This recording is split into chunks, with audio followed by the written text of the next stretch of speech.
Okay, we should be going live any moment.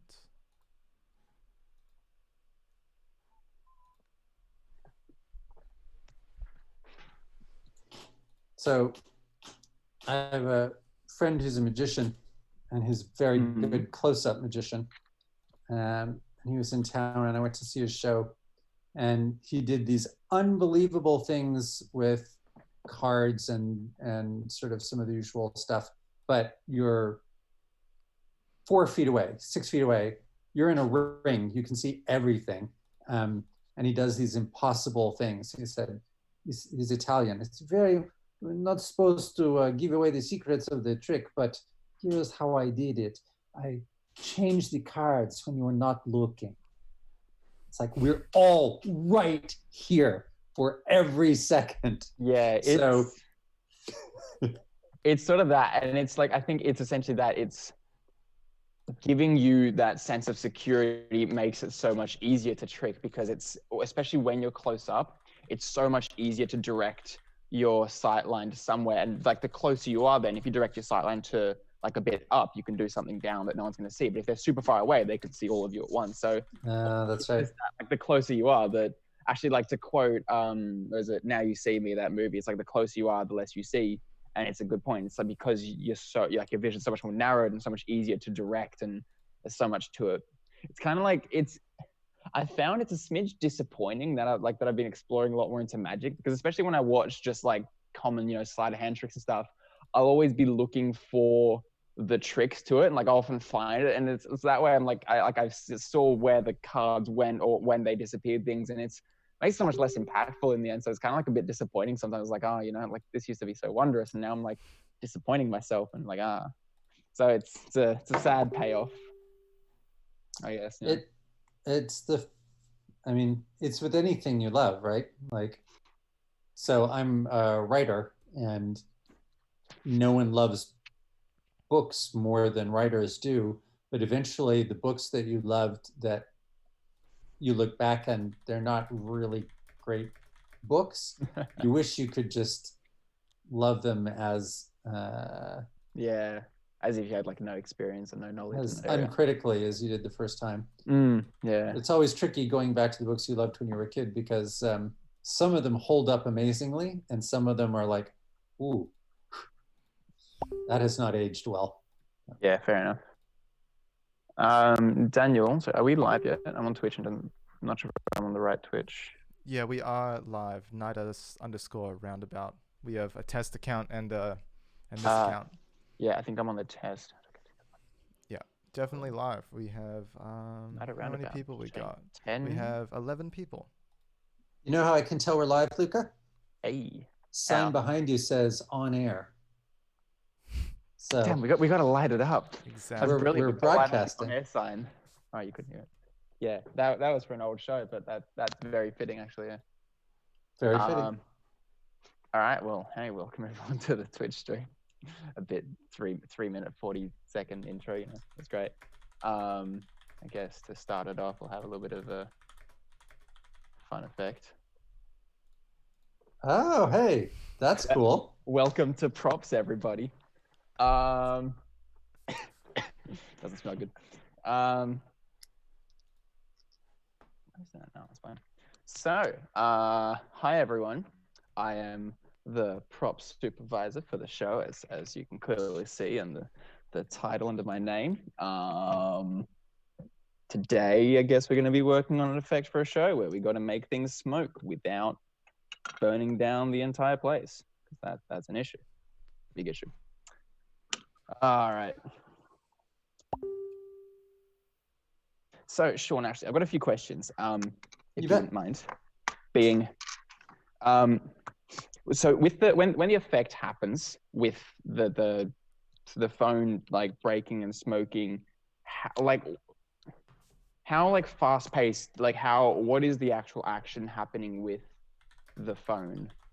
So the actors are attempting to place a phone call, and a powerful digital being basically intercepts the call and says the person you're trying to reach is being terminated. All of his children will be deleted. His scientific papers will be taken off the web.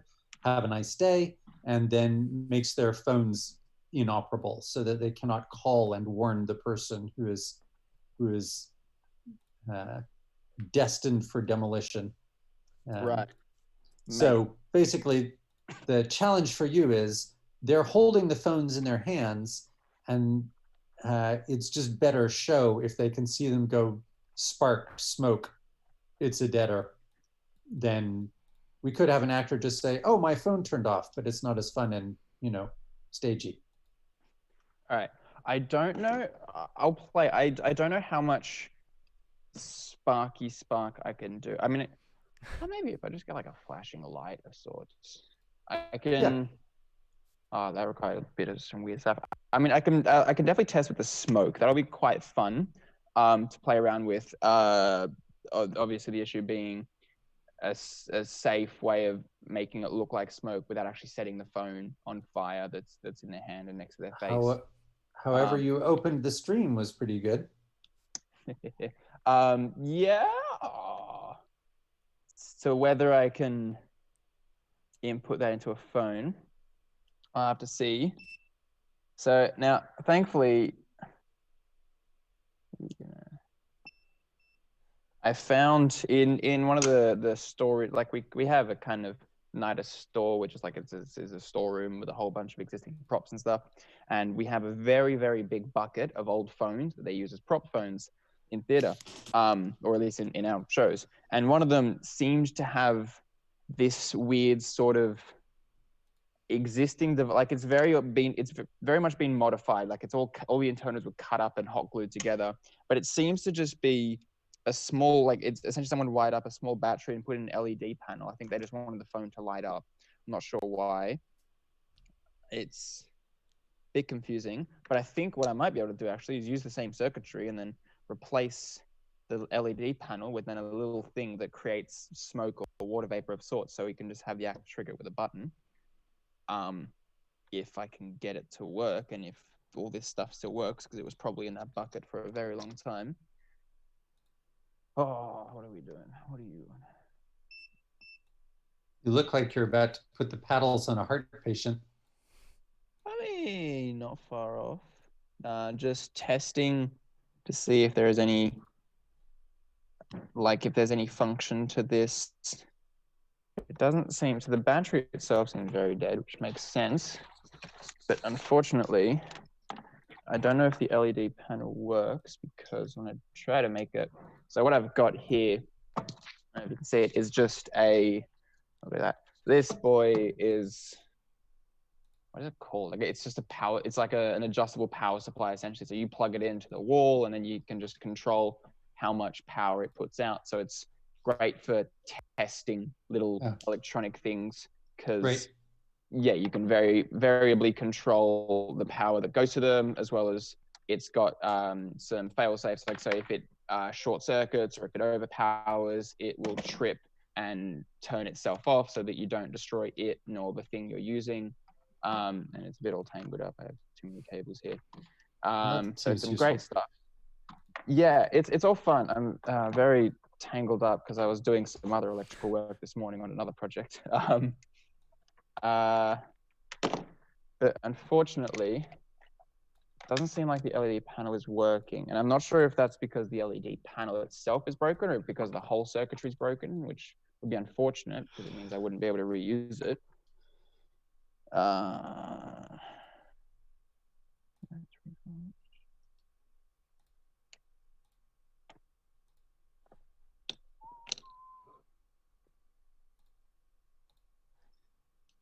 At any given time, how many people are in the props program at NIDA? The maximum we can have, so we have 3 classes, so 3 years. The maximum they accept for a class is 6 people. Oh, wow. So it's quite a small number. It's a small number of people, but we are also a pretty small institute / establishment / school. Like, physically it's pretty small. So, because you have to be able to provide, like a workbench and materials for each student. Right. So space-wise already, like the two classrooms for first and second year, you barely can fit another person in there. It's very cramped. But then also, like having to provide materials for all the projects you do, it'd just be way more expensive. So kind of 6 is the limit they seem to have. But I mean, it's pretty much that. So there's not many people. And yeah, so then usually like or ideally you have three classes of 6 people, but things always happen. Currently my class has a few less people, just because some external things happen. And yeah, so we've lost some people. Some of the other classes gained some people. So I think the class below me is 7 people now, which is going to be interesting how they're all going to cramp into the one small room. But yeah, so it's more or less just 6 people per class. We have 4 now in our 3rd year, and at the moment it's just me and one other person currently in the workshop, because obviously with current times it's all a bit like there's not as much pressure to be in the workshops, and it's kind of like, you know, they're available to us if we need. But it's not a necessity to be in. All the classes that are still going on are all online and just happening via Zoom. So there's no requirement for social interaction or physical interaction. But it's hard to make props over Zoom. Yeah, that was a big issue that took a lot of getting used to, was bringing home like everything we'd need and trying to think of everything we'd need. But obviously we can't bring home all the giant plant equipment, like these big table saws and band saws that weigh like several hundred kilos each. So yeah, it was an interesting time, working from home for quite a while, trying to make do with what we had. And it affected everyone quite a bit differently, just based off, you know, what stuff that we had at home, what facilities we had at home, but also because we're all working on such different stuff for our masterwork. Some things are a lot easier to work on from home, some less so. So it's all an interesting time. It has been very challenging to continue trying to work from home, but also trying to find the motivation to work has made it a bit more difficult. All right. But yeah, so thankfully we got through it. We're now back here. We can use tools and stuff and chop and blow things up as we see fancy, and that's all great. I can imagine how even a couple of episodes of your kid sister finding the arc welder could go very poorly. Yeah, thankfully I never had to deal with any. I have one older sibling but no younger, so they're all a bit more responsible. Yeah, especially that sort of stuff, you know, it's always scary equipment. Even like, you know, when you're in an area like this, where we have every possible safety measure implanted, and so much training, there's still so much that can go wrong. You know, like you're still using a machine with a very sharp blade spinning at thousands of revolutions a second. You know, things can go very wrong before you can even react. It's always scary work for whoever's using it. I have a friend who has a shop up in Pasadena, and he's got a water saw, which basically I think I know, yeah. drives a slurry with that's a mix of water and ruby dust under extremely high pressure, and you can cut steel with it. Yeah, and on it, there's the world's scariest caution sticker, which just has a hand, but all the fingers are about an inch separated from the rest of the hand, just in case you didn't get the idea that it's not great to get your hand near the... Yeah, fair enough. I think we have a similar thing here, actually. We have quite a cool laser cutter. Nowhere near as high powered as, what the big water jet saws. I'm not sure they got some weird names. But similar thing, like it is still a pretty powerful laser, can cut through like wood and other materials. We've got that similar sticker here.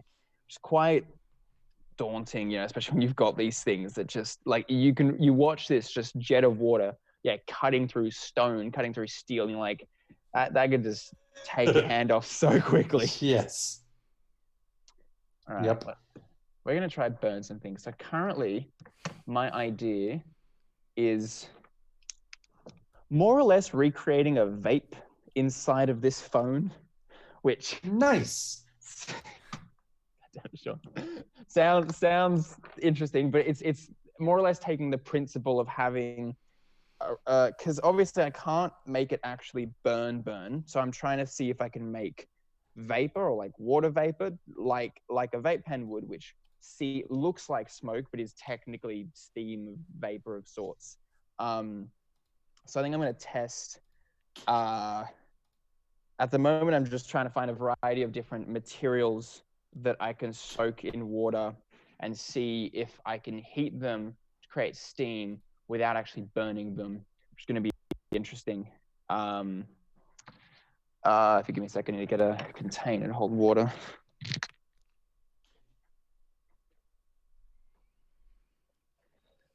Today on Roundabout, we learned to set things on not fire, just smoke.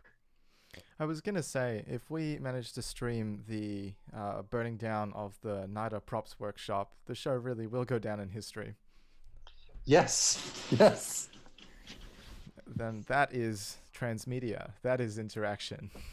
That's right. Yeah. Well, I think if we took comments from the audience on how to do it, that might be. Oh, there's some closer. comments. I did not see those earlier. Oh, I think I've already. No, not yet. No comments. I'm just saying if people were lobbing in questions on, how to burn the shop down, we'd be able to answer them. Though we would presumably choose not to. Oh, honestly, like I don't know. There is way too many ways and specifically too many tools and materials that could very easily burn down the entire building. Which is a scary thought when you think about just how many of those things are just lying around, scattered around the place, and you're like, it's all interesting. So that's always great. I'm gonna clear some space so that we don't get water nor burnt stuff all over these materials. Oh, it would have been great if my desk wasn't so much of a mess. You go away. You guys back off. You two. Fine. All right, some clear space. The phone, we're going to move that because that's important. I need to move this thing out of the way. Oh. People are very excited for the phone vape. Yeah, the phone vape.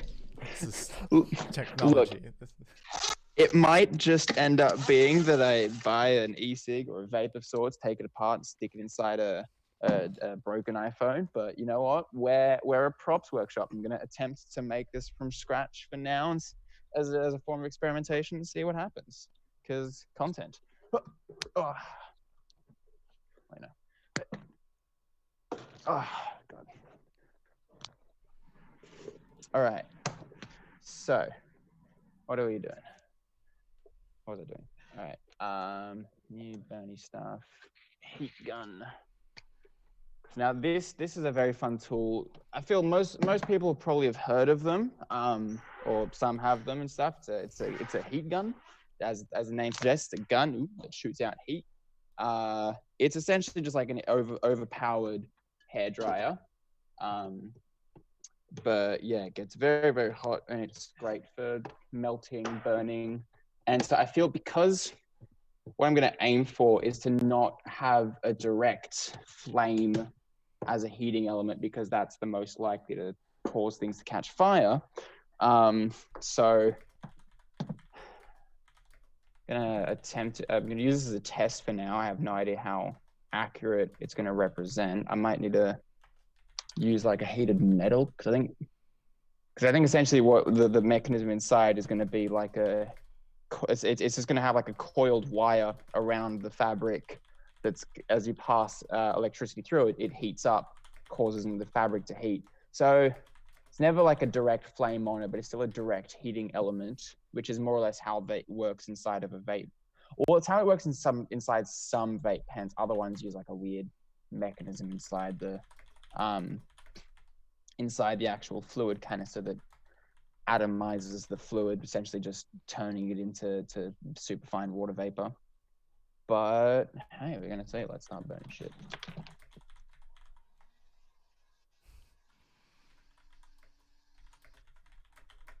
It gets hot very quickly. No,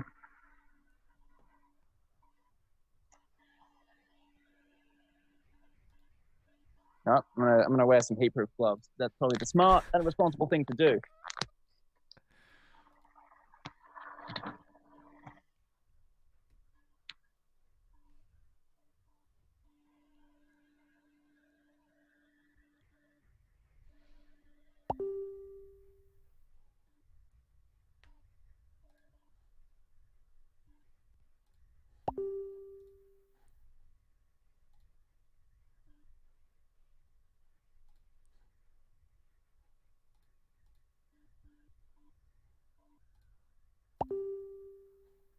All right, that didn't work. Look,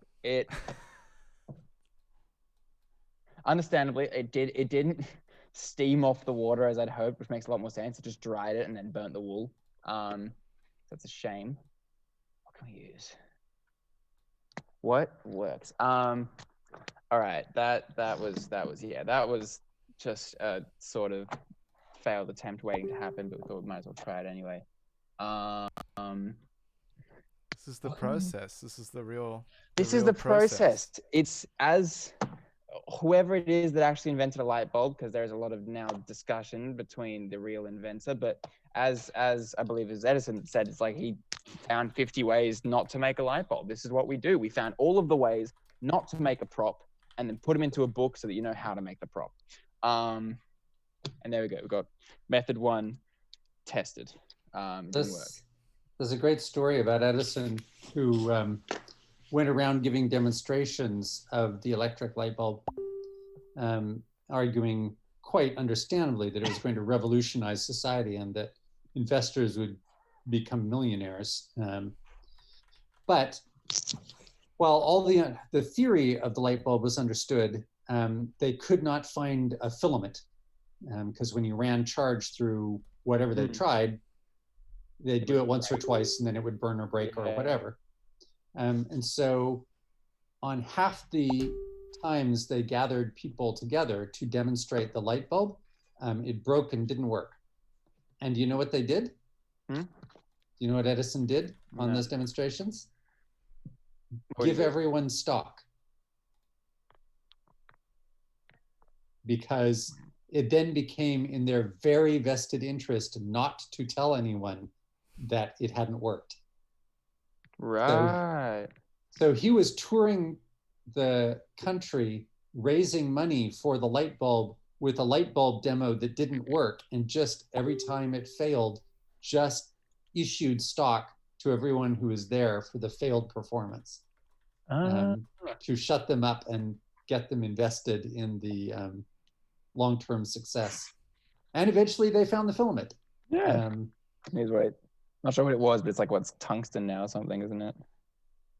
I had this conversation with the guy who invented the red camera, and he told that story, saying in the life of every entrepreneur, there is a moment where you're pretty sure you ought to be able to make it, but you're telling people you can absolutely make it and hoping that that happens before you have to cash the checks. Whatever you did right there, that worked. Yeah, so that was me just actually burning a little piece of paper, which is not what we want. But thankfully, so I received this stuff from a friend of mine in the years below.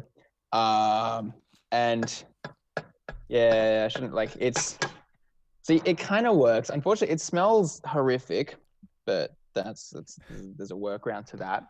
And just trying to see how we can, because I guess we could set it. Like if you had your phone in your hand and then is this going to do anything? Is it actually going to work?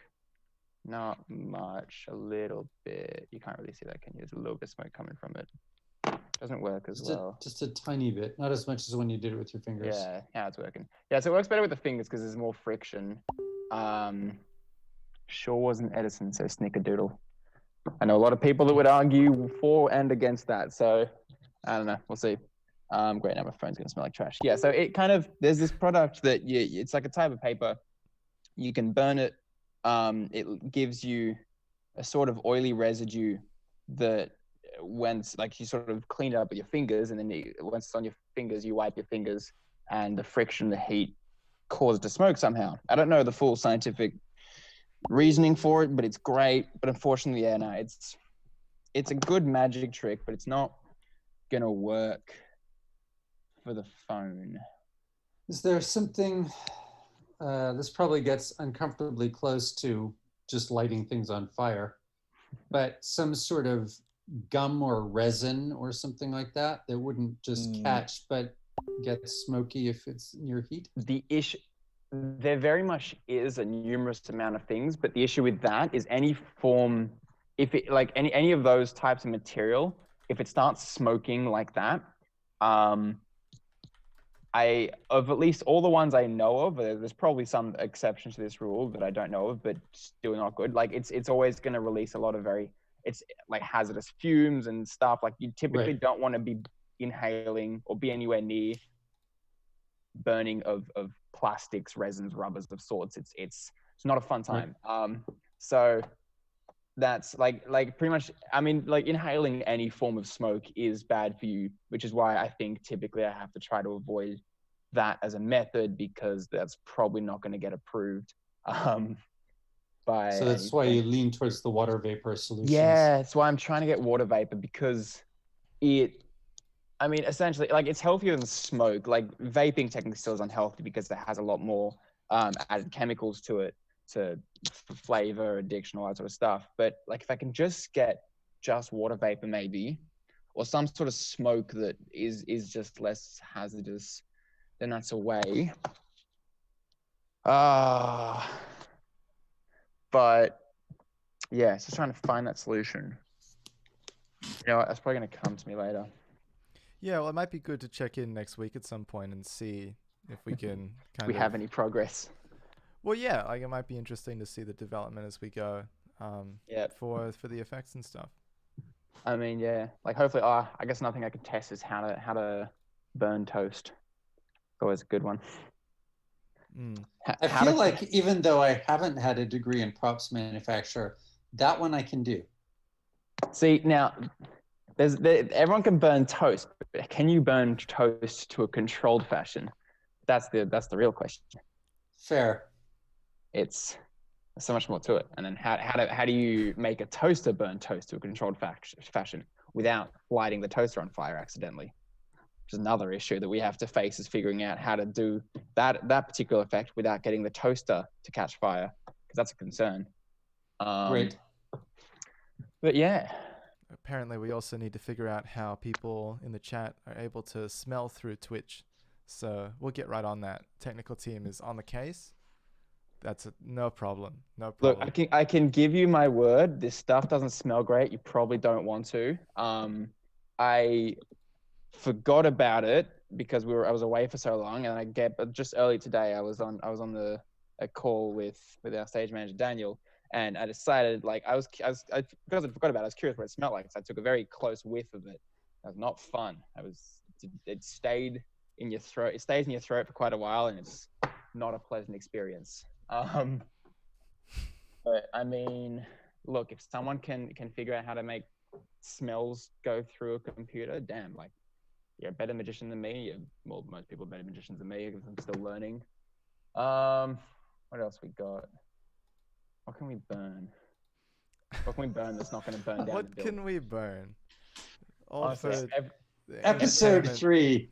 Every day's question. Like, honestly, you're going to come back next week. It's all going to be a pile of ash and rubble and be like, look, guys, we messed up. Or succeeded, since putting stuff on fire seems to be a highly desirable outcome over there in the prop shot. Yeah, typically we like burning stuff. It's just about getting caught. I mean, actually, yeah, that reminds me of a great story when I was working, when I was helping the TPs work for a magic show. Wait, could that be? No, that wouldn't work. When I was helping the TPs where the students, she was working specifically with fire. It was very fun stuff. And so, like, obviously, like when you need to burn stuff, who do you come to? You walk down the corridor to the props workshop because we have all of the fire stuff. That's true. All of the unsafe fire stuff, the stuff that's not regulated by higher ups. So she was like, hey, you want to help me burn shit? And obviously we were all very much yes. Which later that evening resulted in me having both my hands on fire quite safely. Not safely, but I wasn't harmed and it was very much intended, which is a cool little trick that I'm going to absolutely tell no one to do at home unless you're psychopathic, in which case go ahead, sure, why not? But if you get it's actually a great trick. If you get usually most types of hand sanitizer, because they are majoritarily alcohol, which burns really well, we were testing an effect that essentially you just cover your hands in sanitizer, you light it, and your hands will appear on fire. not so much appear, they will actually be on fire. But what's good is that it's creating essentially like for a short duration being a few seconds. So absolutely don't try this without any form of safety, like a water bucket or fire extinguisher nearby. Just don't try this. Don't try it at all. Just You know, don't. it's we are a controlled. This is the Just first. do not. So just to reset, I started this thought like it would be cool if we live streamed building the show. And this is the first time I'm dropping by and we're literally telling people to coat themselves in various flammable substance and set themselves on fire. So No, we're telling them not to. We're just teaching them how to. Do that. Oh, that's gonna be great. But yeah, so that was a fun evening. Welcome to unregulated broadcasting. Yes. Yeah. Look, typically don't try that. What else we got? What can we do? Here, might as well play around with this. You can. Yes, we are still streaming, which is fine. If y'all can see this, it's a fun little project of mine. And yeah, it's part of my masterwork, I guess, is some good filler time because I don't have much other content. So as a sort of test for levitation and stuff, and look, it broke, big sad. But so there's a fun little premise or principle that you can go and research and actually test yourself now if you'd like, that probably won't kill you. You never know, some people are very special.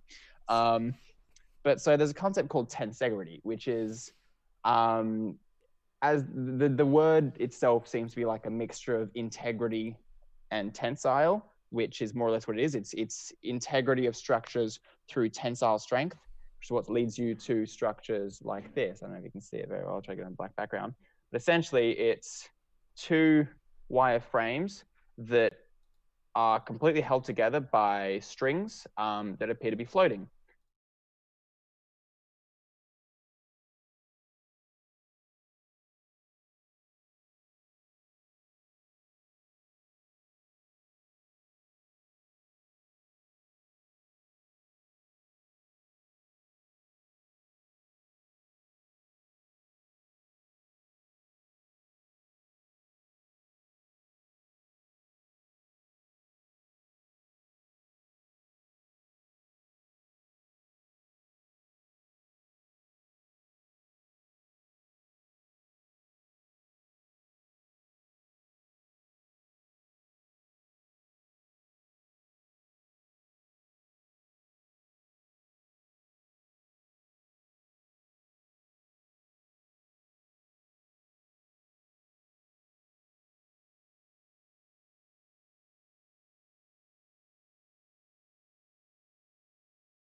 Good premise of experimentation for a while, as it because when I first saw it, I was also like astounded, because it when you first glance at it, it looks like it is like these strings are magically standing on end, and it just through sort of like if you stare at it for a while and try to kind of figure out and like grasp your head around it, you sort of realize you can kind of then see like, oh wait, no, certain things are pulling in different directions.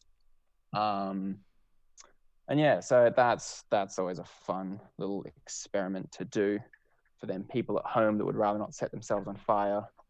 I miss Finn too. All right, Finn was great.